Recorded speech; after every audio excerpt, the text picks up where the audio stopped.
Olá pessoal, sou o professor Fernando, estarei auxiliando vocês com temas voltados à matemática para o Enem. Agora nessa aula a gente vai falar sobre regra de 3 e proporção.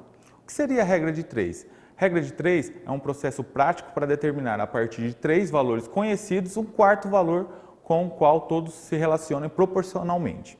Então, na prática, a regra de 3 é a mecanização da proporção, pois estamos comparando razões a fim de buscar um quarto valor indeterminado. Acredito que essa fração que vocês estão vendo aí no slide é bem conhecida de vocês. Então, para entendermos melhor a regra de 3, na resolução de determinados problemas, é necessário a gente trabalhar primeiramente com proporção. Então, o que seria proporção? A gente tem duas formas de apresentar o quesito proporção, que são grandezas diretamente proporcionais e grandezas inversamente proporcionais. O que seria uma grandeza diretamente proporcional? Então, são grandezas relacionadas de forma idêntica quanto ao seu crescimento ou decrescimento, ou seja, quando uma cresce, a outra também vai crescer. E que seria uma grandeza inversamente proporcional? É aquela que é o contrário. Quanto uma está crescendo, a outra está decrescendo. Então, você tem que tomar cuidado com relação a isso. Então, o que seriam grandezas diretamente proporcionais? Vamos a um exemplo. Um automóvel percorre 300 km em 5 horas, mantendo a mesma velocidade. Que distância percorrerá em 7 horas? Então, ele está na mesma velocidade, depois de 5 horas, ele percorreu 300 km.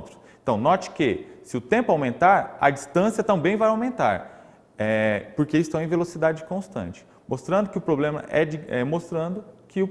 de uma grandeza diretamente proporcional, porque distância e tempo, nesse caso, estão diretamente relacionados.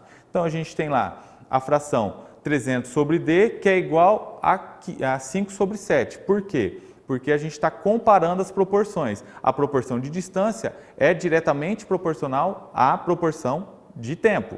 Então, a gente faz aquela regrinha do multiplicar cruzado, que é justamente a regra de 3. A gente tem lá que a distância percorrida depois de 7 horas é de 420 km, tá ok, pessoal? Então, agora a gente trabalha com grandezas inversamente proporcionais. Então, como é que eu posso trabalhar com isso? Se eu tenho lá um monomotor, um avião, que percorre uma distância voando a uma velocidade igual a 300 km por hora, em 6 horas. Então, a 300 km por hora, ele percorre em 6 horas determinada distância. Mas outro avião percorre a mesma distância a uma velocidade igual a 360 km por hora. Então, de quanto tempo o segundo avião precisa para percorrer essa distância?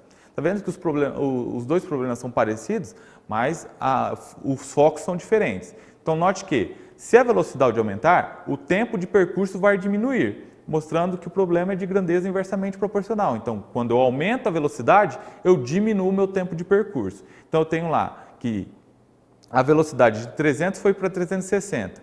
Então, o tempo de 6, ele vai para quanto? Ele vai aumentar ou vai diminuir? Ele vai diminuir. Então, são grandezas inversamente proporcionais. Então, o que a gente faz? A gente mantém a primeira fração, que é 300 sobre 360, e a segunda fração a gente faz o quê? A gente inverte ela, porque aí a gente consegue fazer a regrinha de 3 e chegar que o tempo de percurso é de 5 horas. Então, por isso que a gente tem que tomar cuidado quando a grandeza é diretamente proporcional e quando ela é inversamente proporcional. Tá ok, pessoal? Então, tenham todos uma boa sorte e um forte abraço.